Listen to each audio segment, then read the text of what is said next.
Hello दोस्तों, नमस्कार, जय हिंद। मैं अरविंद सिसोदिया एक बार पुनः आप सभी का हार्दिक स्वागत करता हूं सत्य गति डिफेंस एकेडमी के ऑनलाइन प्लेटफॉर्म पर।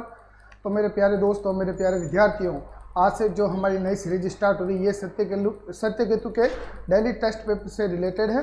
और आप सभी के सामने ये सत्य केतु के ऐप पर 75 डेली टेस्ट पेपर दे रखे हैं।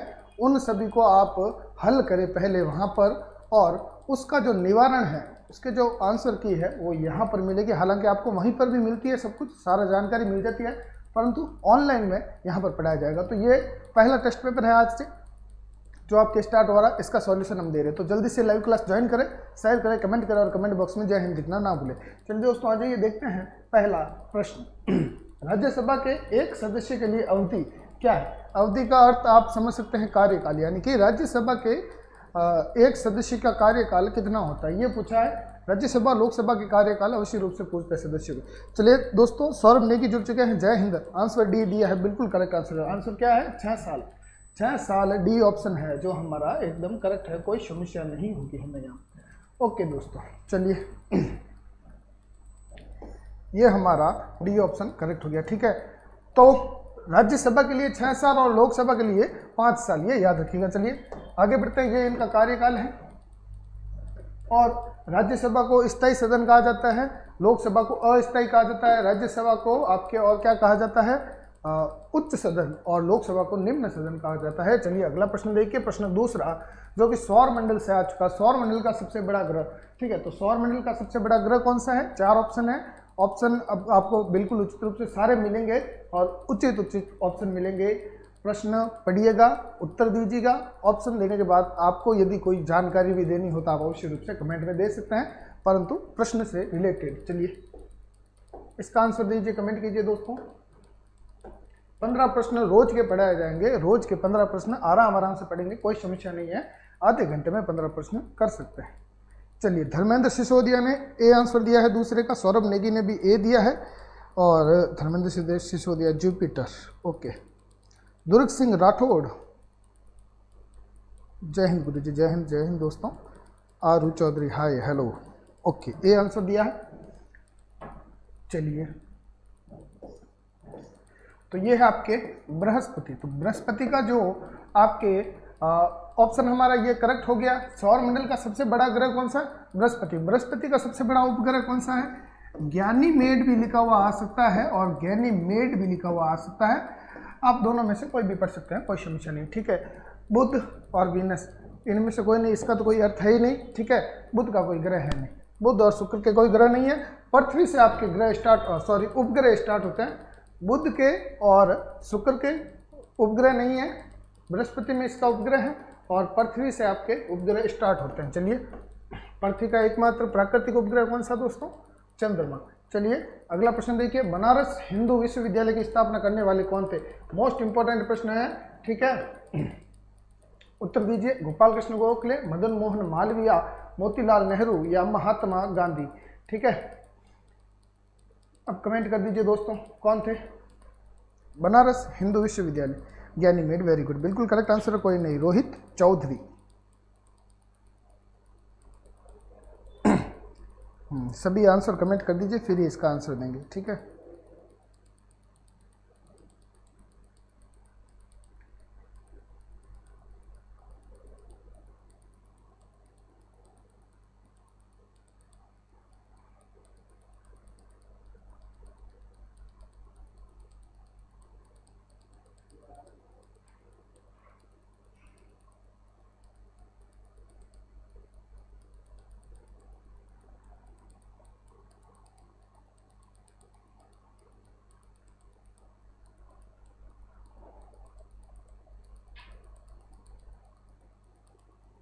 सभी आंसर दे रहे। बी में मदन मोहन मालवीय, बिल्कुल करेक्ट है।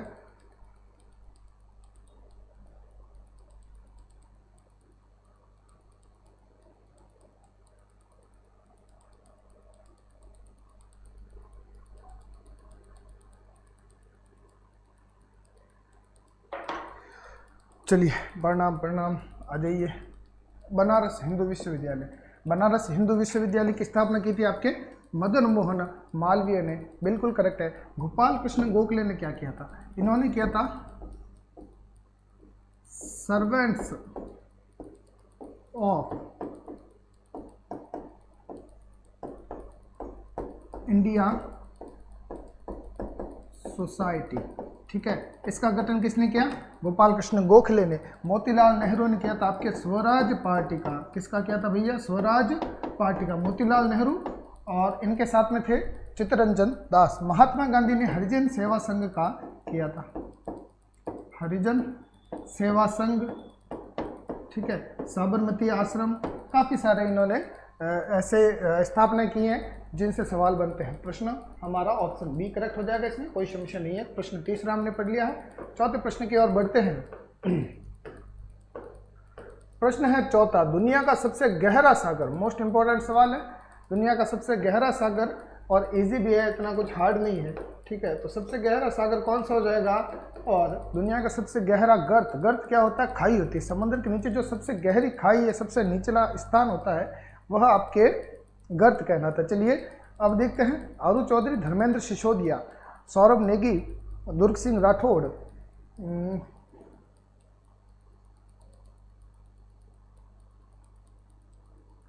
आरू चौधरी, गजू बना, अचल सिंह। ओके, सी आंसर आ रहा है सभी का इसमें। आ जाइए, सी आंसर प्रशांत महासागर। चलिए बिल्कुल करेक्ट आंसर है, कोई समस्या नहीं। दुनिया का सबसे गहरा सागर पूछा है, तो सबसे गहरा सागर कौन सा हो जाएगा? सबसे बड़ा और सबसे गहरा आपके प्रशांत महासागर हो जाएगा। और सबसे बड़ा गर्त मेरियाना ट्रेंच,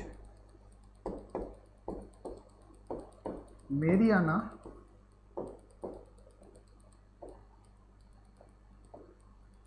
ट्रेंच सबसे बड़ा गर्त है। गर्त कहाँ पर है भैया? प्रशांत महासागर में ही मेरियाना ट्रेंच, जो कि सबसे बड़ा, विश्व का सबसे गहरा, सॉरी बड़ा क्या, गहरा लिख देता हूँ मैं यहाँ पर, बड़ा अच्छा नहीं लग रहा है।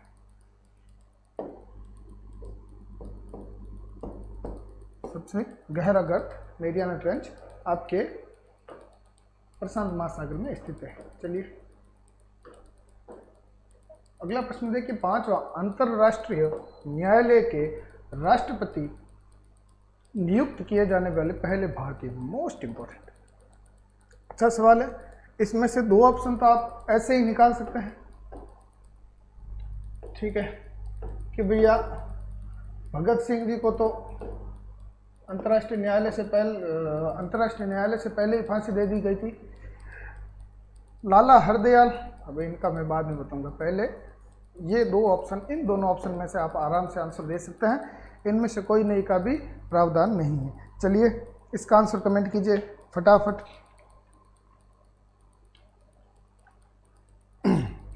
Very good, very good. तो ये आपके डेली टेस्ट पेपर की जो सीरीज है ये स्टार्ट हो चुकी है। सबसे गहरा गर्त मेरियाना गर्त या मेरियाना ट्रेंच। ओके, पांचवें में ए ऑप्शन दिया, सौरभ नेगी, आरू चौधरी, अनिल बिडियासर, धर्मेंद्र सिसोदिया, अचल सिंह, दुर्ग सिंह, धर्मेंद्र और अचल सिंह। पांचवें में दिया है ए आंसर, ए में क्या है? नागेंद्र सिंह। वेरी गुड, बिल्कुल करेक्ट आंसर है, कोई समस्या नहीं। ठीक है, नगेंद्र सिंह या नागेंद्र सिंह, आपको दो तरीके के नाम मिल सकते हैं। थोड़ा बहुत मिस प्रिंटिंग होता है, चाहे वहाँ पर हो चाहे यहाँ पर हो, कहीं पर भी हो, ऐसा होता है। ठीक है, तो ये आंसर हमारा बिल्कुल करेक्ट हो जाएगा। अंतर्राष्ट्रीय न्यायालय के राष्ट्रपति नियुक्त किए जाने पहले भारतीय कौन हो जाएंगे? डॉक्टर नागेंद्र सिंह। चलिए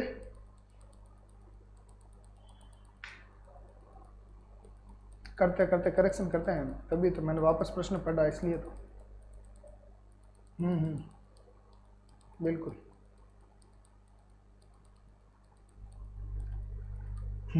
अंतर्राष्ट्रीय न्यायालय के राष्ट्रपति नियुक्त किए जाने वाले।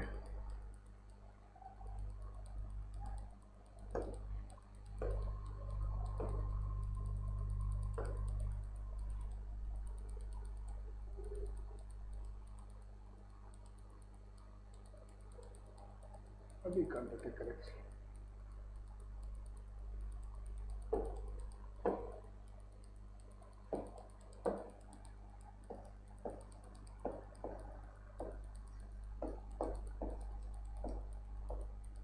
ओके डन, कोई समस्या नहीं। चलिए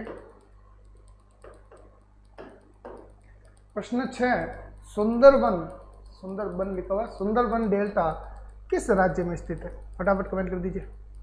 सुंदरबन का डेल्टा किस राज्य में स्थित है? ठीक है,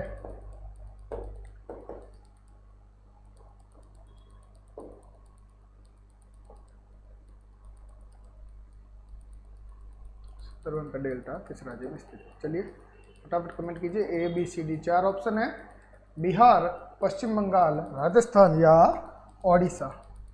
ठीक है,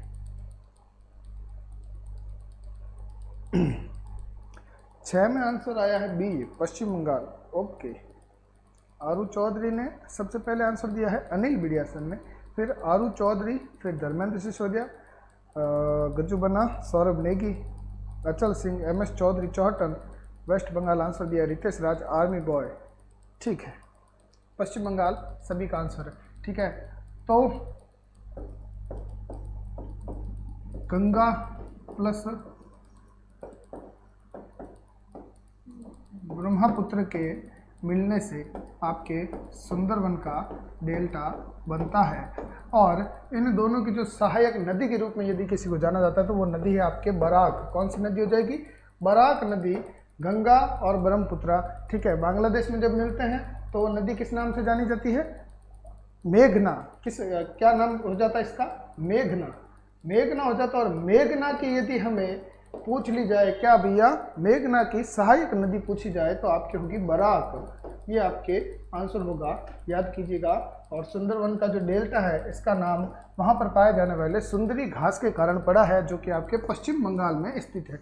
ठीक है, बंगाल की खाड़ी, पश्चिम बंगाल में सुंदरबन का डेल्टा, जो कि विश्व का सबसे बड़ा डेल्टा है, ये याद रखिएगा। चलिए, विश्व का सबसे बड़ा डेल्टा, विश्व का सबसे बड़ा द्वीप, नदी द्वीप, और सबसे छोटा नदी द्वीप, दोनों आपके असम में है।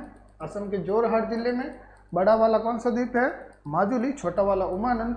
प्रश्न 7 पढ़िए, गौतम बुद्ध कब पैदा हुए थे भैया? गौतम बुद्ध का जन्म, ये पूछा गया है कि गौतम बुद्ध का जन्म कब हुआ था।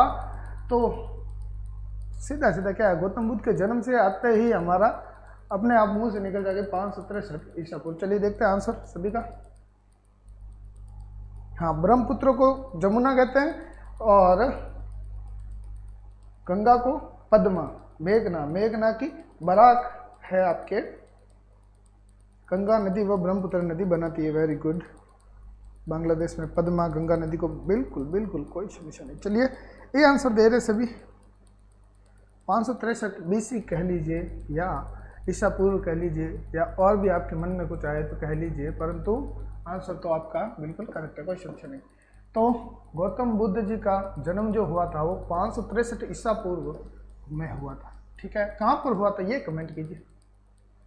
ठीक है, बुद्ध का जन्म 563 ईसा पूर्व, जल्दी से कमेंट कर दीजिए कहाँ पर हुआ था। लुम्बिनी, नेपाल में। Dharmendra Sisodia, very good.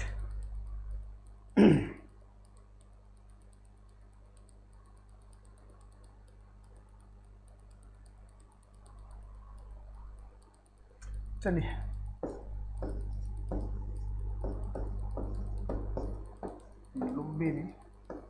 लुम्बिनी नामक स्थान पर हुआ था 563 ईसा पूर्व गौतम बुद्ध का जन्म।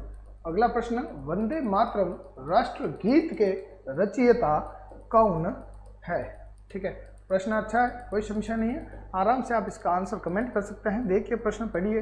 बंकिम चंद्र चटर्जी, ऋषिकेश मुखर्जी, श्यामा प्रसाद मुखर्जी, शरद चंद्र चटर्जी। शरद लिखा हुआ, शरद चंद्र चटर्जी कर सकते हैं। ठीक है,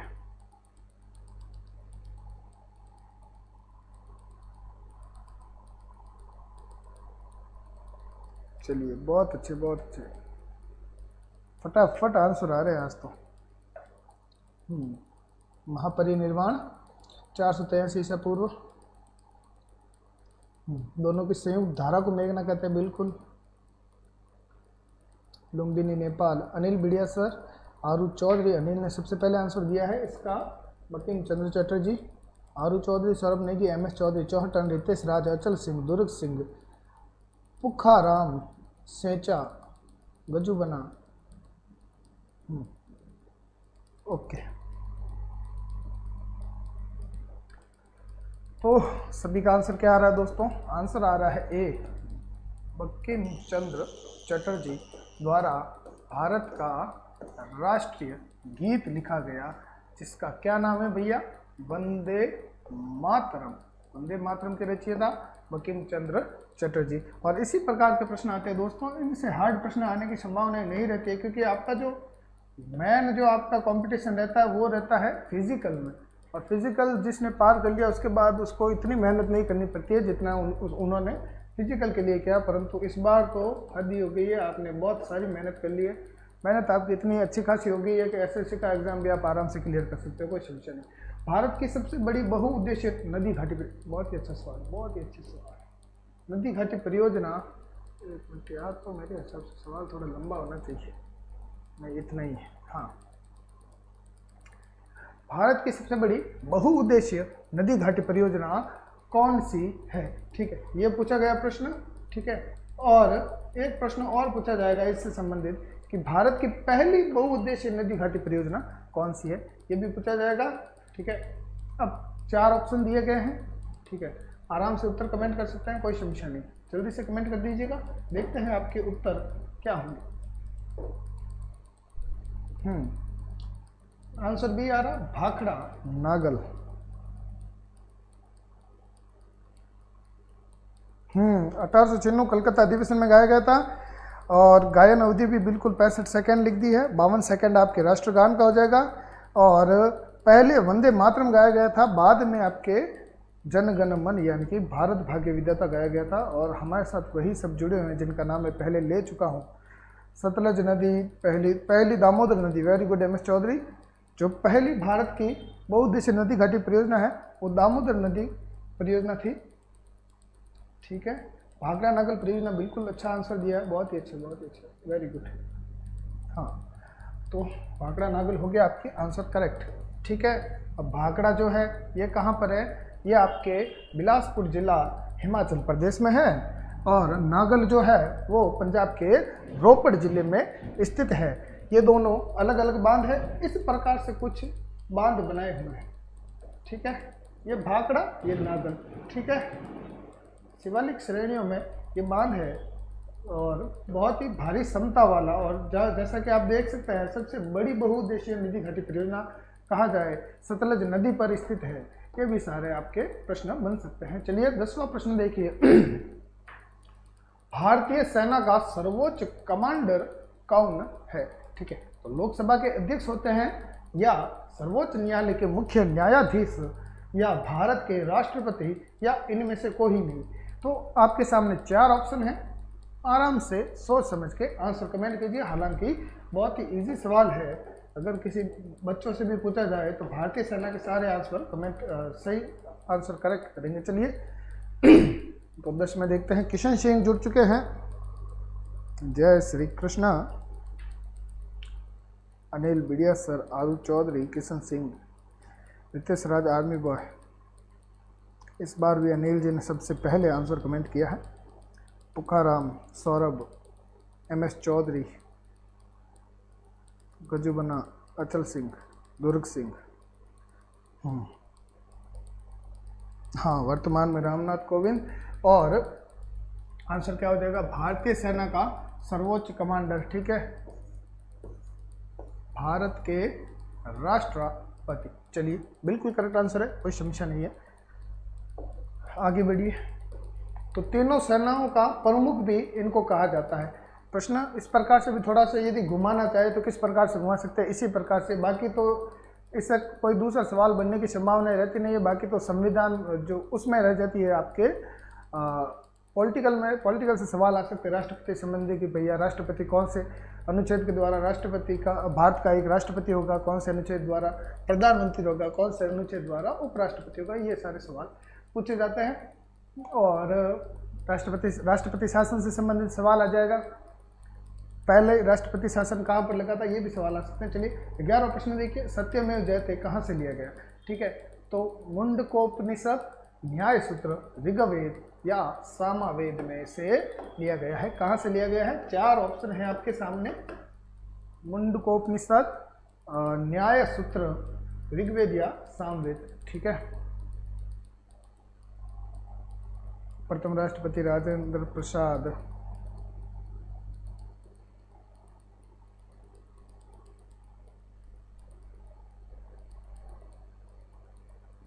ए, लगभग सभी का आंसर ए आ रहा है। हाँ, लगभग क्या सभी का आंसर ए ही है। Anil Bidiya, Sararu Chaudhary, Kishan Singh, Saurabh Negi, Ritesh Raj, army boy, M S Chaudhary, Chohtan, Durg Singh Rathore, Achal Singh जी, ये इन सभी ने आंसर जो कमेंट किया है वो किया है मुंडकोपनिषद से आपके सत्यमेवा जयते लिया गया है, जो कि आपके उचित रूप से हमें कहाँ पर मिलता है दोस्तों, तो IAS IPS की ऑफिस में ये लगभग मिलेगा। सबसे ज़्यादा देखा जाए तो उनके ऑफिसों में ही मिलता है। चलिए 12वां प्रश्न देखिए, लोकसभा का नेता कौन होता है?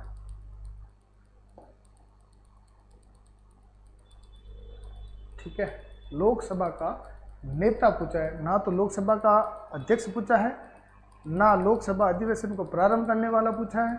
ठीक है, संयुक्त अधिवेशन की बैठक बुलाने वाला वो भी नहीं पूछा हमसे पूछा है कि लोकसभा का नेता कौन होता है। ठीक है, और कुछ सवाल ऐसे भी आएंगे कि राज्यसभा के प्रथम विपक्षी दल के नेता कौन से थे। ठीक है, तो मैंने आपको लिखाया था रामसु बख्शियाँ और अपने नाम क्या है उनका, एक और नाम लिख पाया था मैंने, कमलापति त्रिपाठी। ठीक है, ये दो आपके थे पहले विपक्षी नेता।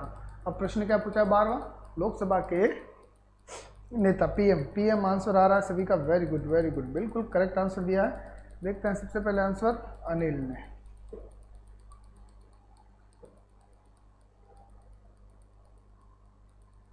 अच्छा, 1.5 होशियार समझता है। मैंने सोचा कि हाँ, मैंने 1.5 होशियारी पढ़ा, अब पता चला कि 1.5 होशियार बोल रहे हैं। देखो कोई बात नहीं है, इनका भी देखो अगर कहा जाए तो ये भी आपकी एक हेल्प ही कर रहे हैं कज्जू बना भी, क्योंकि ये भी आपको जानकारी प्रदान कर रहे हैं। तो ये भी इनके भी कमेंट पढ़ा कीजिए, सबके कमेंट पढ़ना जरूरी है। ठीक है, हाँ, लोकसभा के नेता, ठीक है, प्रधानमंत्री बी आंसर दिया आपने, प्रधानमंत्री पीएम आपने कहा है, जो बिल्कुल करेक्ट होगा। ठीक है, आगे बढ़ते हैं। अब समय कम है थोड़ा सा, तो 3 प्रश्न बचेंगे हमारे पास में, 13वां, 14 और 15। मिजोरम की राजधानी कौन सी है? इम्फाल है, शिलांग है, आमीर है, या इनमें से कोई नहीं? जल्दी से कमेंट कर दो दोस्तों, 3-4 ऑप्शन है। ठीक है, 4 ऑप्शन में से जल्दी से कमेंट कीजिए। ठीक है, मिजोरम की राजधानी,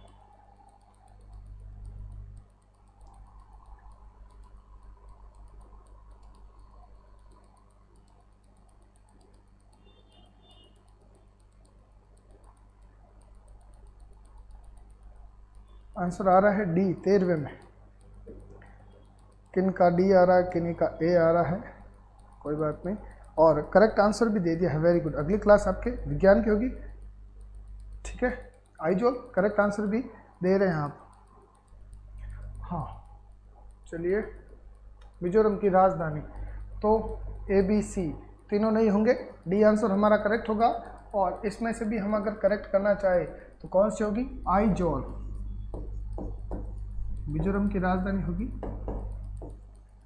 आइजोल। ठीक है, ये आपका करेक्ट आंसर होगा।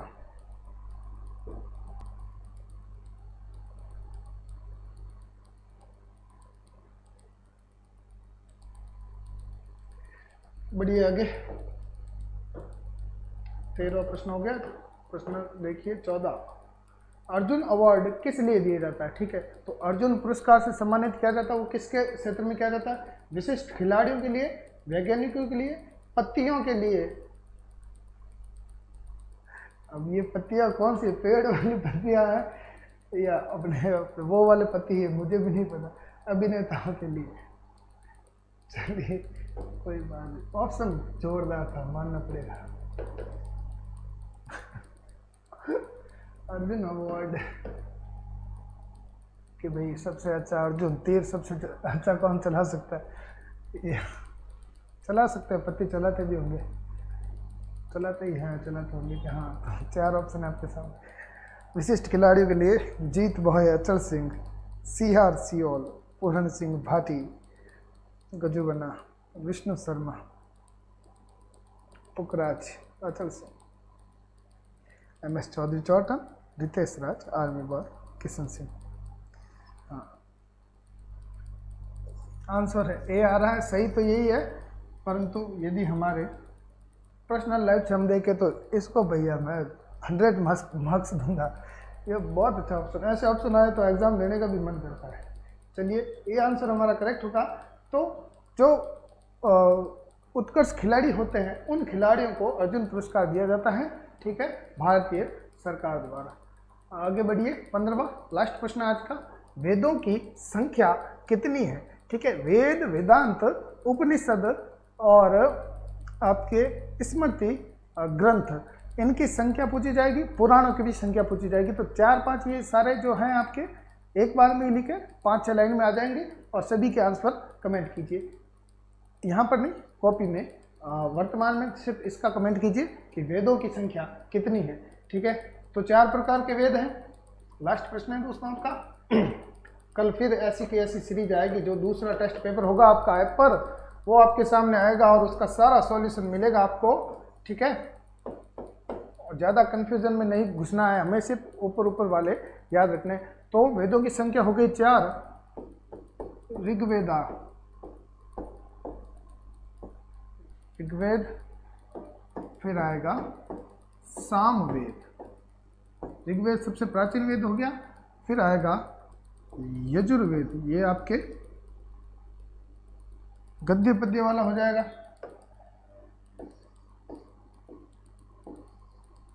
यजुर्वेद, फिर आएगा आपके अथर्ववेद,